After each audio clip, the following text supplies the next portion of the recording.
Hola, un universitario le comentaba a su consejero: no voy a poder superar el dolor y la tristeza de la traición de mi novia.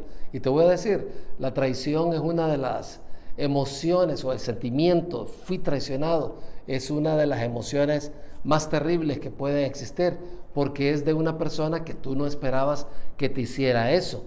Entonces, este muchacho le estaba diciendo al consejero: yo soy cristiano, pero esto me rebasa, yo creo que no voy a poder perdonar. ¿Y cuántas veces hemos escuchado eso? Familiares, puede ser un padre tuyo, puede ser una persona que tú quieras mucho, que te dice: yo no puedo perdonar, no puedo estar alegre, estoy muy triste. Y como que tú observas que esa persona se comienza a venir para abajo y te preguntas: ¿por qué hay personas que dicen ser cristianas y que sienten que no pueden superar el dolor?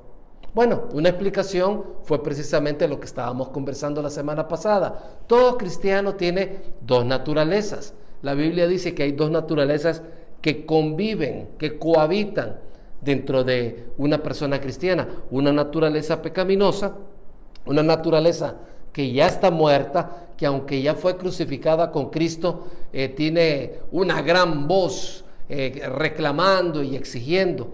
Y por otra parte, hay una nueva naturaleza que, guiada por el Espíritu, deja tremendos frutos en nosotros. Entonces, una persona que es guiada por la vieja naturaleza, y dejamos que sea la vieja naturaleza la que guíe, entonces esa persona le cuesta perdonar, no puede estar tranquilo, le cuesta amar a otras personas, mientras que aquella persona que se deja guiar por el Espíritu Santo es una persona que se da cuenta que aún con los problemas tiene gozo, tiene amor, le es fácil perdonar, es compasivo, tiene bondad. Entonces, esa es una explicación muy orientada con respecto a la Biblia. Dice Efesios capítulo 4, a ver si me puedes acompañar a leerlo. Dice, este es un mandato del apóstol Pablo, dice: desháganse de su vieja naturaleza pecaminosa. Fíjate qué interesante, ahí está la vieja naturaleza. Tú y yo no la podemos acabar porque tendríamos que morir. Hasta el momento en que nosotros vayamos al cielo,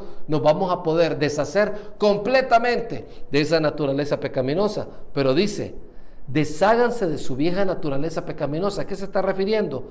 A que no dejemos que esa vieja naturaleza nos esté obligando a hacer cosas. No debemos dejar que ella sea la que domine. Y dice: desháganse de esa naturaleza pecaminosa y de su antigua manera de vivir, que está corrompida de sensualidad y de engaño. En cambio, dice, dejen que el Espíritu les renueve los pensamientos y las actitudes. Si tú puedes notar, una palabra muy importante ahí es que la palabra dejar.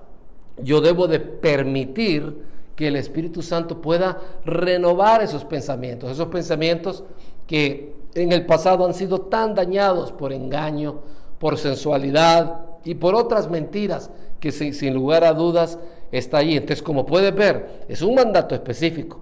Dios jamás te va a pedir algo donde Él no te va a ayudar a hacerlo. O sea, Dios te da un mandato, pero a la vez Él es quien lo hace en tu vida. Y eso es lo maravilloso del asunto. La clave entonces es que tú y yo unamos nuestra voluntad con Dios y que le podamos decir: Señor, aquí estoy, yo me rindo. Y el día de hoy vamos a ver cómo funciona esta dinámica de la guía del Espíritu con las dos primeras condiciones que encontramos en el fruto del Espíritu, que es el amor y la alegría. Porque como dice la Biblia en Gálatas 5:22, dice: la clase de fruto que el Espíritu Santo produce en nuestra vida es amor, alegría, paz, paciencia, gentileza, bondad, fidelidad, humildad y control propio. Fíjate, todo eso pertenece a un combo que el Espíritu Santo trae a nuestra vida. Y las dos primeras características que encontramos son amor y alegría. Y el día de hoy vamos a concentrarnos mayormente en ellas. Pero en primer lugar vamos a ver la actitud del amor. Vamos a ver el amor antes de la alegría y del gozo, aunque vamos a tocar las dos. La palabra amor, que está usada allí en Gálatas 5:22, viene del griego ágape. Tú sabes que hay diferentes clases de amor. En el griego encontramos el amor eros, que es el amor sensual, el amor en la intimidad física. Está el amor filia, que tiene que ver con ese amor entre familiares, personas cercanas. Hay otro tipo de amor que tiene que ver con los amigos, pero en este caso el amor ágape es un amor, es el amor más sublime, es el más puro, es desinteresado, no pone condiciones, es sacrificado, no busca lo suyo. Básicamente es el amor que Dios nos ha dado a tu persona y a mi persona. Y la Biblia lo que nos está diciendo es que resultado en nuestra vida de dejarnos guiar por el Espíritu es que vamos a tener un amor de ese tipo. Imagínate, la mejor descripción de ese amor lo puedes encontrar en 1 Corintios capítulo 13. Entonces, nos damos cuenta de algo. Nadie puede amar incondicionalmente como consecuencia de la naturaleza pecaminosa. Tú en tu propia carne no puedes, en tus propias fuerzas, no puedes amar a una persona sin condiciones. Básicamente eso es imposible. ¿Cómo amar a la persona que te ha causado un gran daño? ¿En tus propias fuerzas? Imposible. ¿Cuándo es que eso comienza a suceder? ¿Cuándo es que realmente tú dices, hey, yo no podía perdonar a esta persona, o yo no podía venir y amar a este individuo, y ahora la verdad es que hasta oro por él, hasta le estoy pidiendo a Dios por él? ¿Cuándo es que eso comienza a suceder? Cuando tú le dices, Señor, yo no puedo, yo no lo puedo hacer en mi fuerza, es imposible, pero tú sí puedes, Señor, así que me rindo totalmente a ti. Y entonces te vas a la palabra de Dios y te das cuenta que el amor de Dios viene como un regalo para tu persona y para mi persona. Sí, es más, fíjate que hay 3 escalones con este asunto del amor. El primer escalón es el amor de Dios por nosotros. Esa es la base de poder amar a los demás, el amor de Dios por nosotros. La Biblia dice que Dios te amó a ti cuando tú no te lo merecías. Así habla de toda la humanidad. Si leemos en Romanos 5:8, dice, Dios mostró el gran amor que nos tiene al enviar a Cristo a morir por nosotros. Y nota, cuando todavía éramos pecadores. No fue que Él vino a morir por nosotros cuando nosotros éramos buena gente. Él murió por nosotros sin que lo mereciéramos. Entonces, la base de ese amor ágape es Él vino y nos amó a nosotros. Primera Juan 4:10 también nos dice, nos da la misma figura. En esto consiste el amor, no en que nosotros hayamos amado a Dios, sino en que Él nos amó a nosotros y envió a su Hijo como sacrificio para quitar nuestros pecados. Entonces, todo comienza con el amor de Dios. Él nos amó sin condiciones.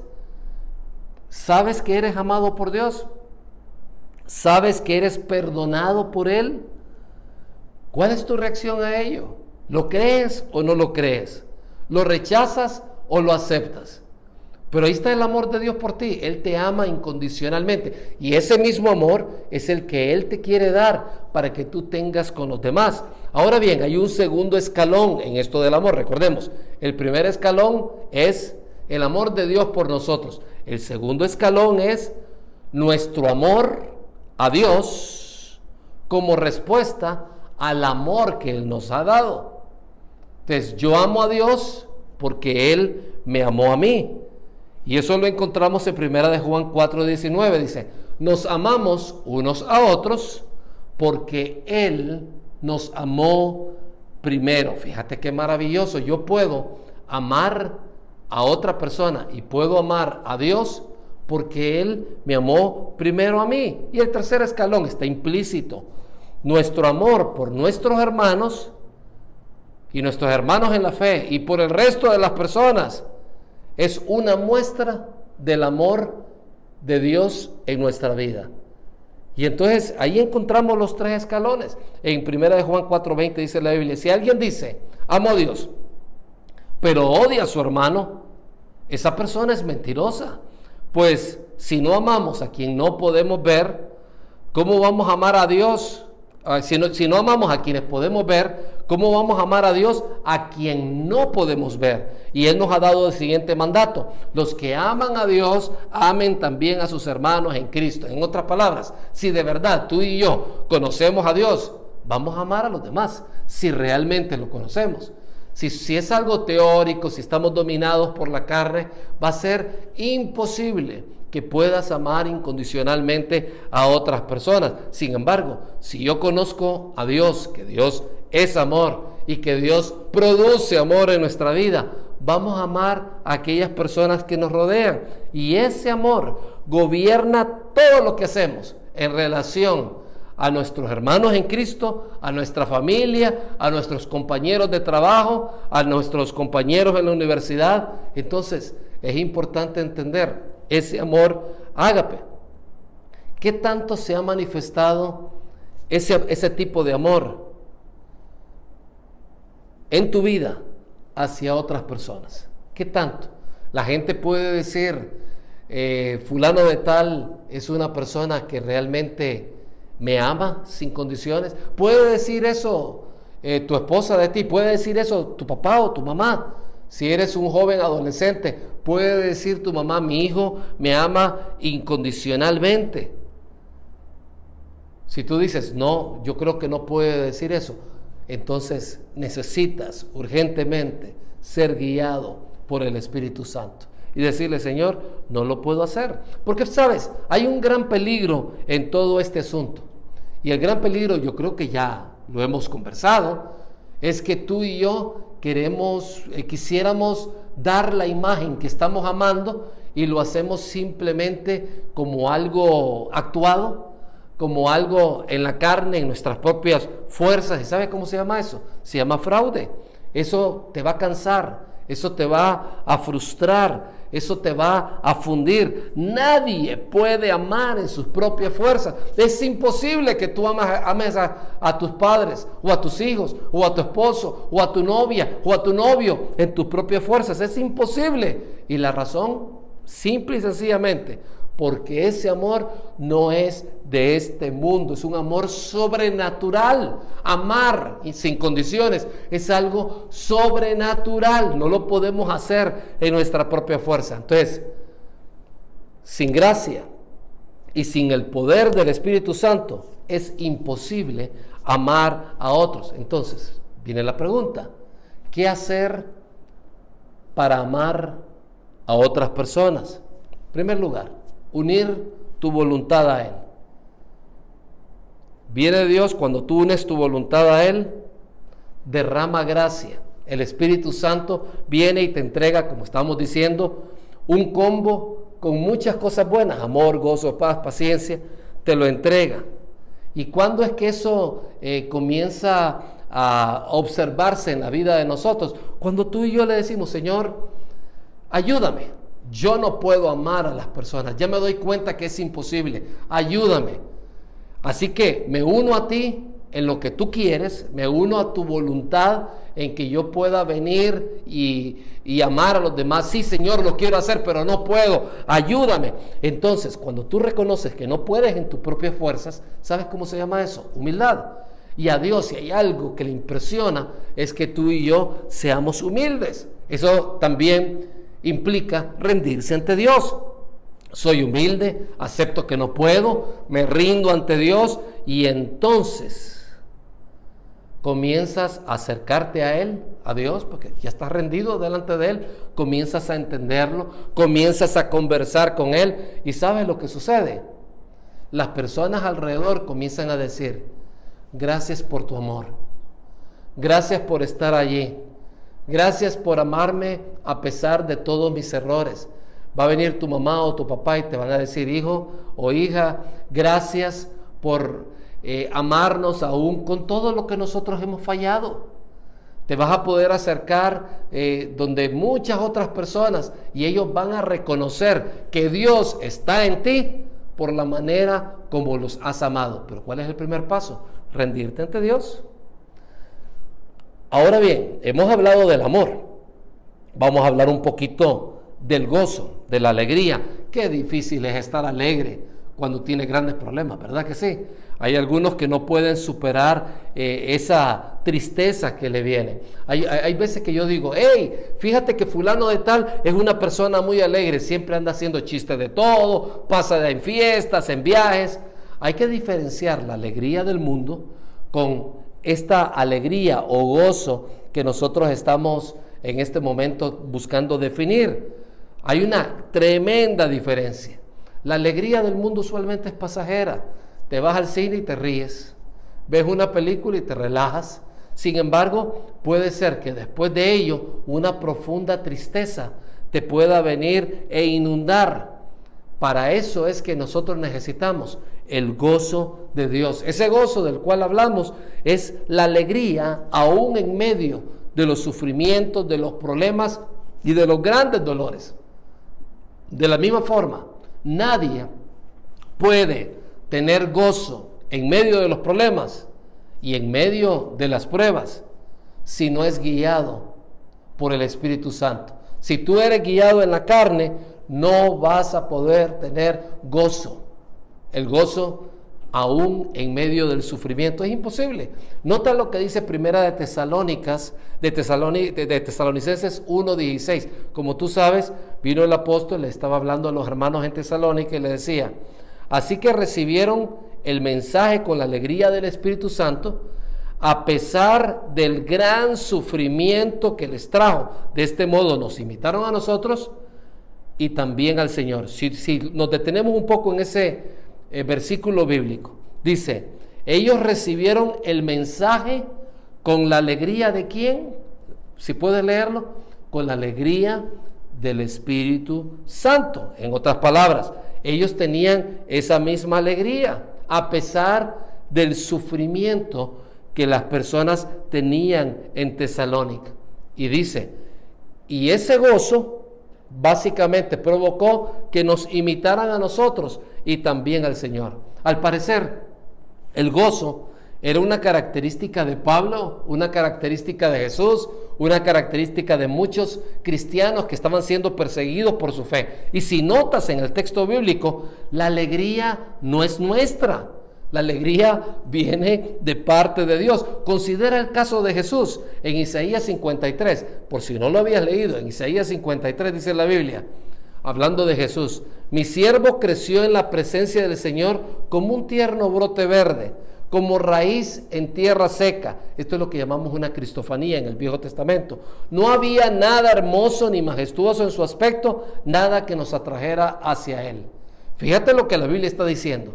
Jesús, cuando estuvo aquí en la tierra, no tenía un físico impresionante, no era un actor de cine, como muchas veces lo vemos en las películas, que vemos a Jesús muy bien peinado, hasta con las secadoras y todo eso, pintado, algunos de ellos con ojos azules, ojos verdes, musculosos, más altos que todo el resto de la gente. Pues la Biblia dice acá que Jesús no tenía nada hermoso ni majestuoso en su aspecto. ¿Qué era lo que atraía de él?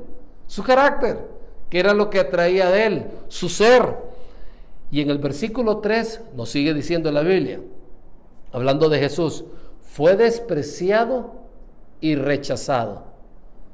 En el momento en que él fue apresado, nadie se quedó con él. Y en su crucifixión todos lo habían abandonado. Sigue diciendo la Biblia: hombre de dolores, conocedor del dolor más profundo. Nosotros le dimos la espalda y desviamos la mirada. Fue despreciado y no nos importó.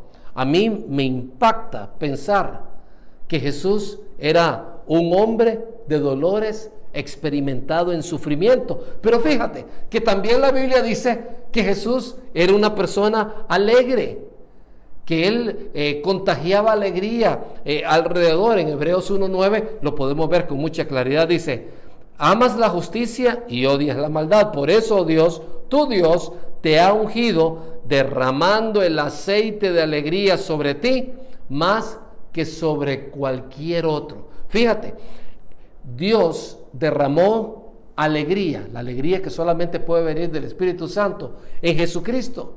Y Jesús, aún cuando estaba en la cruz del Calvario, aún en medio del dolor y del sufrimiento, Él podía tener el gozo de Dios. Es increíble, uno simplemente no lo puede entender. Tú y yo podemos estar libres de odio, de resentimientos y tener ese gozo de Dios. Uno de los resultados más maravillosos de ser guiados por el Espíritu de Dios en nuestras vidas, en nuestro ser, es precisamente ese gozo infundido en nuestro corazón como un milagro, dejándonos guiar por el Espíritu Santo.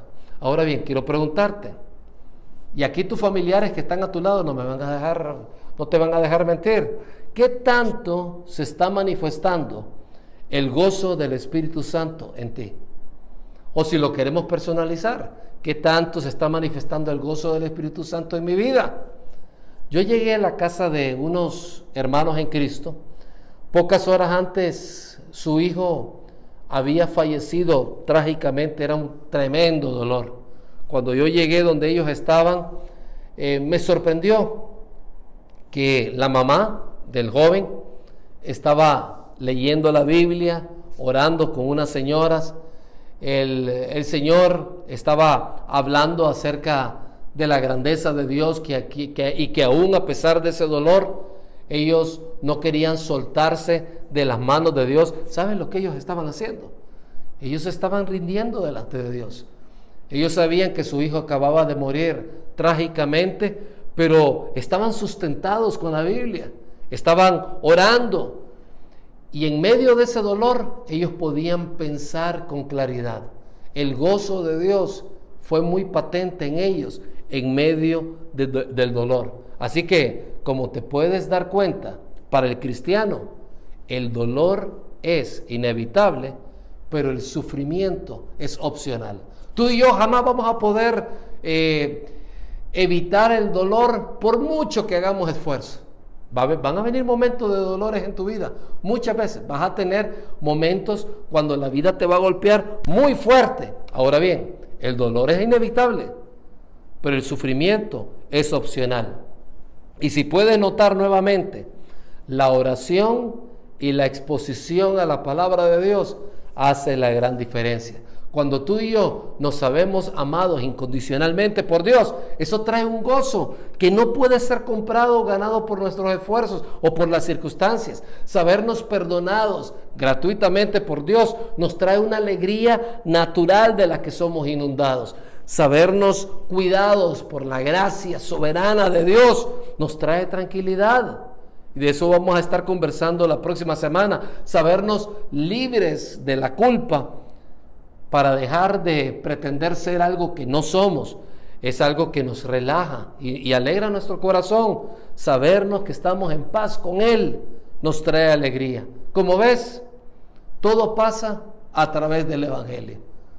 Entonces, el gozo, la alegría que tú y yo tenemos en medio de los problemas, revela mucho de nuestra salud espiritual. Sí, hay cristianos que están enfermos, amargados, entristecidos, ha pasado el tiempo. Claro, uno puede entristecerse en el momento, uno puede tener una tristeza. Tú sabes, hay tristeza mala y hay tristeza buena. La tristeza buena nos lleva a Dios, mientras que la tristeza mala nos comienza a hundir y a deprimir. Y el gozo de Dios revela nuestra salud espiritual, especialmente cuando nos encontramos en medio del sufrimiento. El gozo que viene de Dios es sobrenatural.